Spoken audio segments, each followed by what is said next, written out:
Time for another story, and this time the protagonist is a wise old man. Obviously, he's a made up man. I made him up for the story. So this guy, uh, he's living in the middle of a jungle, and he has stayed away from human society for decades now, and he's doing pretty well, isolated and completely away from the hubris of humankind, so to speak. And he doesn't have any regrets.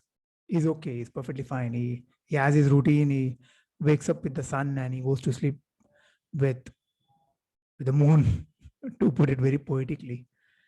And there are days when he wishes he could feel what he feels in the middle of nowhere. If only he could replicate that feeling while staying in the society. If only he could do that. Now uh, that's not an impossible task, but it's a difficult task. And being a wise person, he knows that too. So he's doing fine, right? There is no conflict. There's no plot twist in this story. He's doing fine. But one afternoon, outside his hut, so he has created a hut for himself. And outside his hut, he notices a beautiful bird, like a bird he hasn't seen like never before. So it was the first time he noticed that bird, and being a part of that neighborhood, he has seen a lot of birds, and he could identify them by their mating calls. And he he was kind of pleasantly surprised by this bird, and it was beautiful. It felt like it has been painted, like it was that beautiful.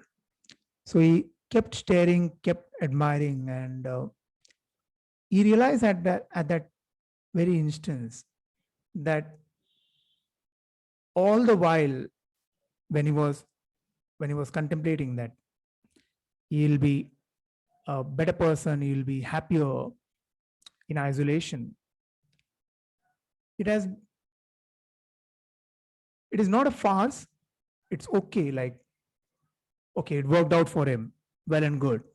But when he admired, when he got lost in the beauty is a very small word here.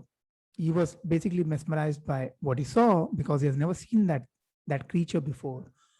So during that moment, he had an epiphany that everything that he thought was right or wrong, correct or incorrect, moral or immoral, everything goes for a toss, because nature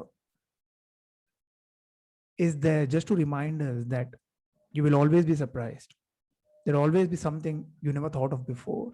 And once you are face to face with that thing, then everything crumbles.